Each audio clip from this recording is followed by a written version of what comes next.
Welcome back, y'all, to the Solomon Project, where it's not how much you make, it's how much you keep that counts.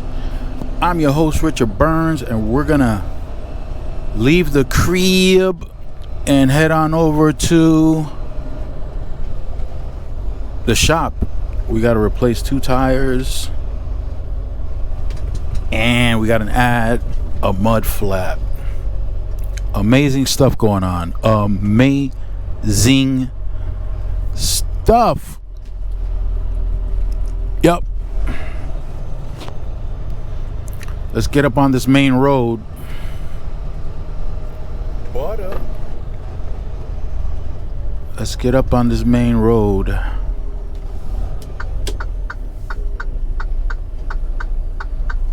This is tough. Getting on this here main road.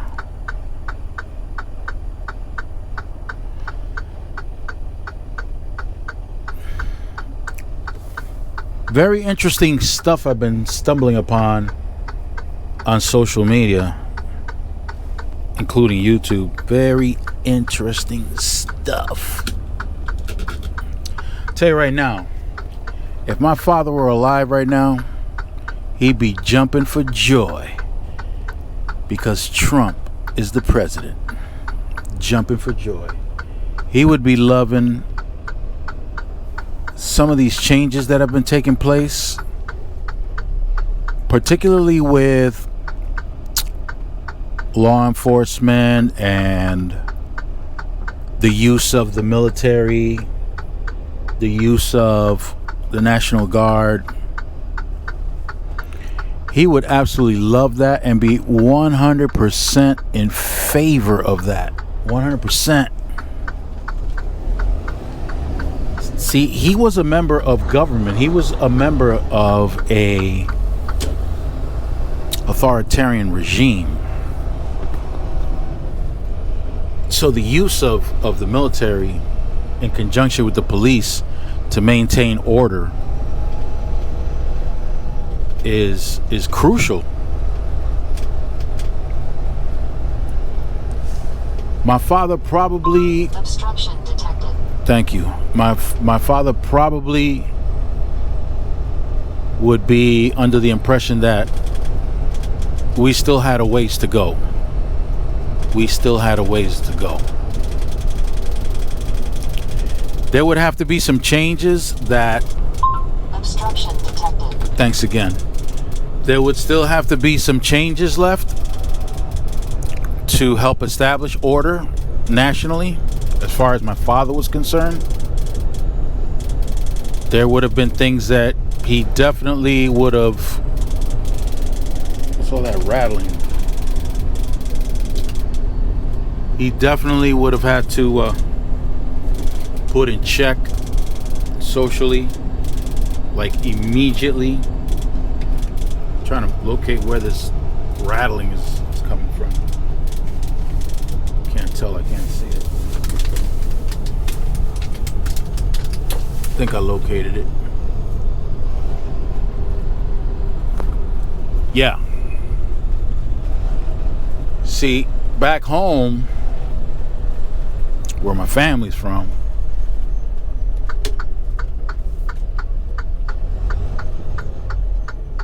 all these people with tattoos would have been placed in, well, temporarily placed in prison, because by the time everything was said and done, they would have been in a pine box. But you would have been arrested, detained, all that good stuff, tortured, and unalived. If you had tattoos, if you had piercings and all that stuff, you would have been accused of being a communist.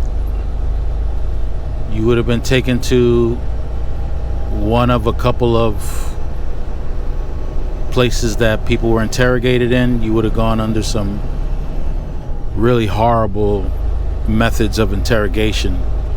And if you survived that, then you would have been taken out on a walk in an area with some tall grass and taken out. Gangs, non-existent. Non-existent.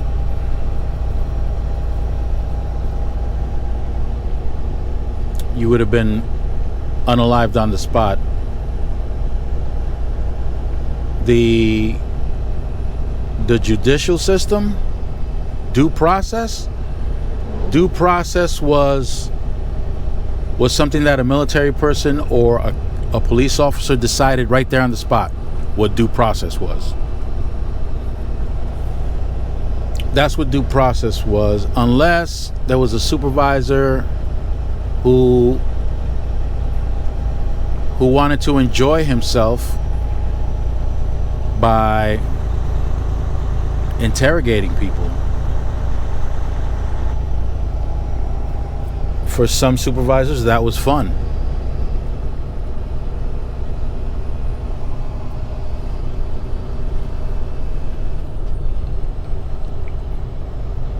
Right now, people still enjoy their First Amendment rights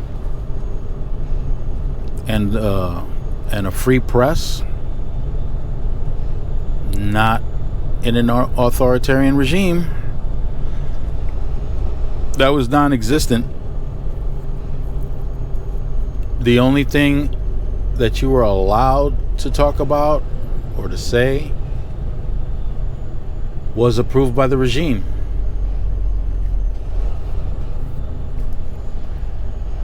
And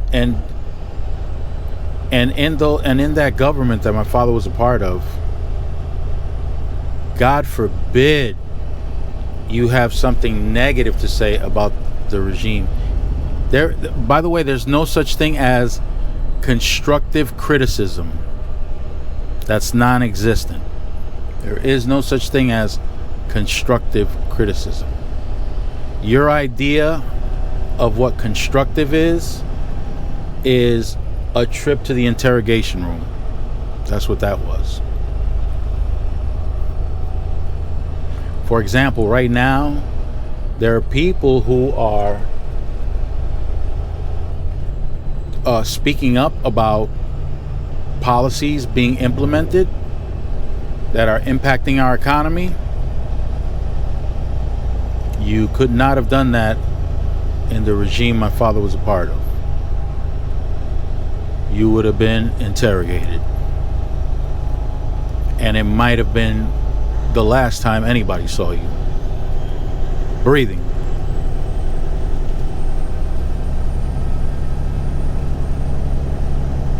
So it's interesting to see and hear from people throughout social media and how comfortable they are expressing themselves, visually expressing themselves with their body art.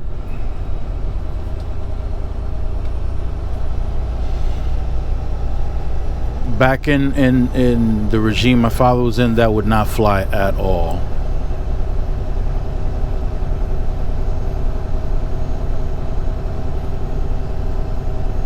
Now, I know many Cubans,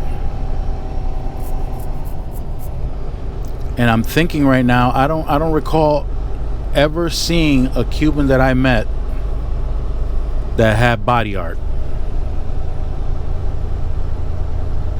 I don't know of any Venezuelans that have body art.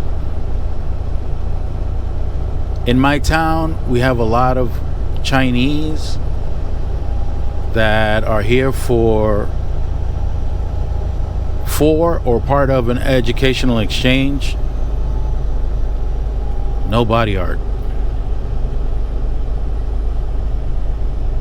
I think that's typical of a lot of authoritarian regimes. They don't care for that stuff.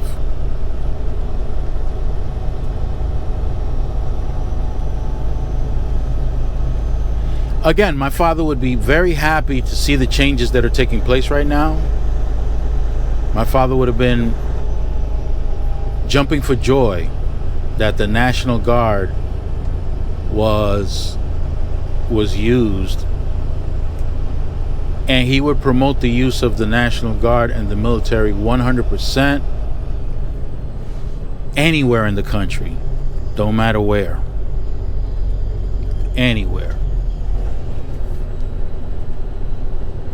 And my father would have been down 100% for changes to be made in the Constitution so that the military could be used to target the population wherever the regime felt it needed to.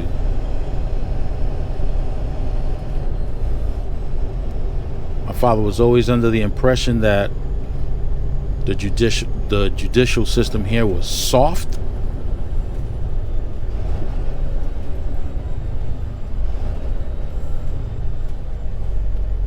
So I guess my father's missing out. He's missing out right now. He decided to pack it up. I think it was 2014, 2015. He decided to pack it up and go upstairs, maybe. Maybe he went upstairs, I don't know.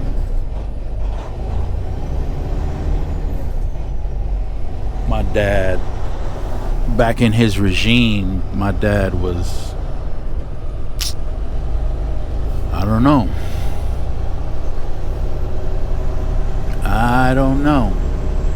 And back then,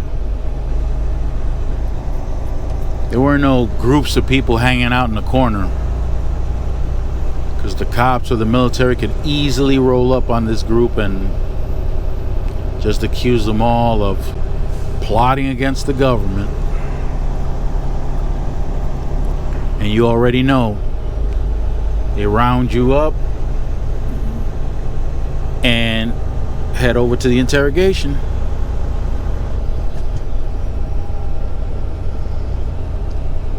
The prison population back home was, I don't know, maybe 50 people in total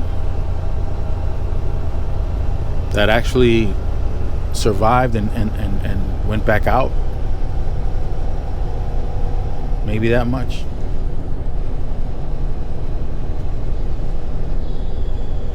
And once you became an officer, I don't know if it was both the police and the military, but once you became an officer, you had to prove your loyalty by going to the interrogation room, putting a pistol in your hand, and aiming it at a loved one's head that the government decided to accuse of being of plotting against the government. All it took was an accusation. That's all it took. The only thing that would save you is if you were connected. That's the only thing that would save you, if you were connected with somebody who was high up in the government. In fact, that happened with my uncle, my father's brother.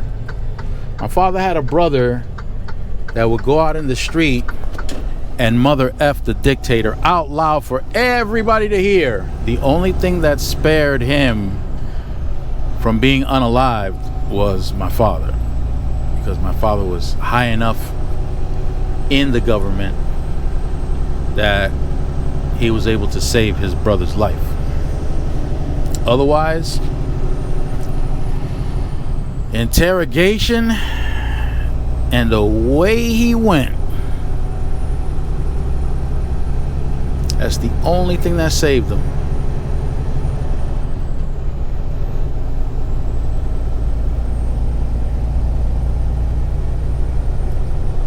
So yeah, my father would have loved all these changes.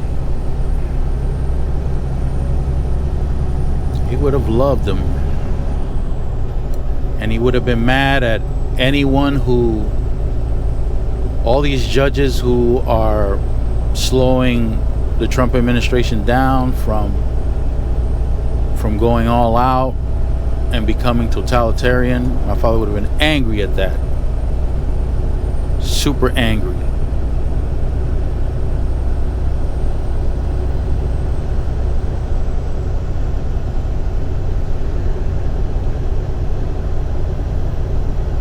For my father, whatever Trump would decide to do, you do it. You express that you love it. And you put a whole lot of energy behind expressing that you love it.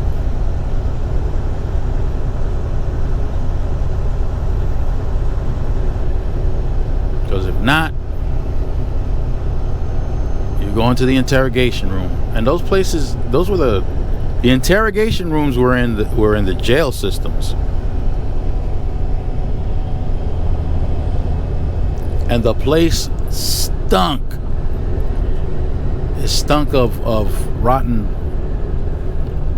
rotted blood, rotten corpses. It just stunk.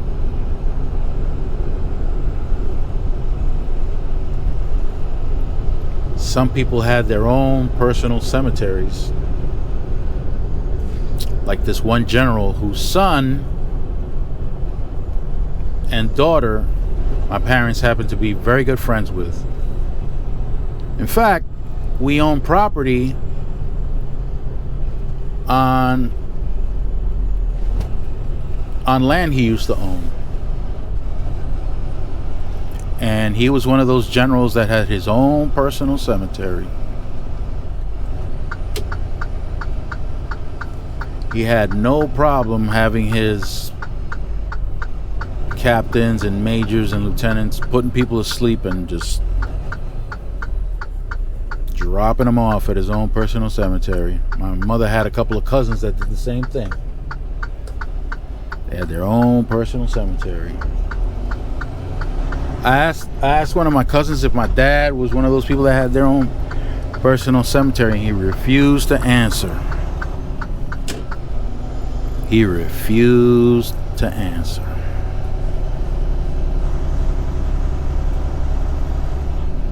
And I asked him several times, and every time I asked him,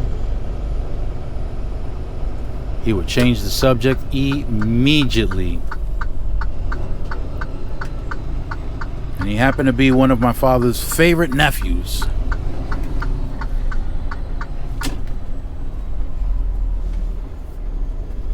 Yep.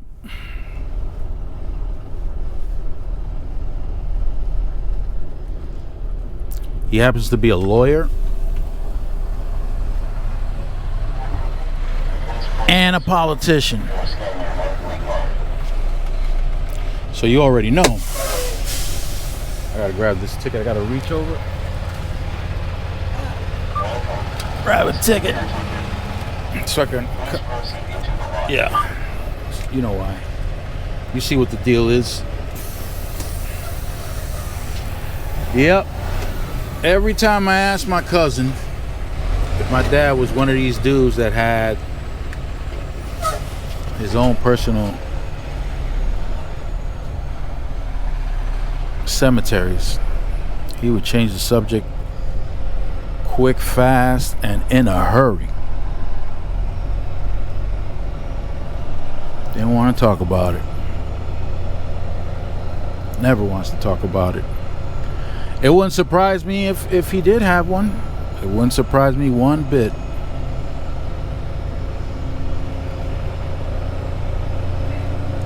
Because my father was very high up. Matter of fact, in one of his positions, he worked directly under the dictator's brother, who was a general. Worked directly under him. Okay, what's this guy's master plan here? Oh, he was distracted.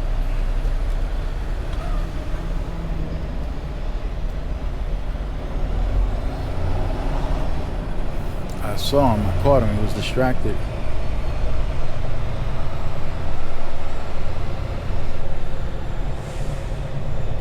So what about all the y'alls? Are all the y'alls down with these changes?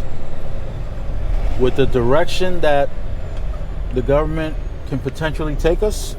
You guys down with it? Let me know in the comments section if you're down with it.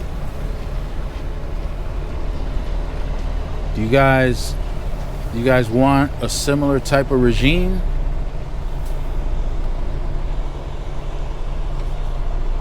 Is that the type of thing you guys want?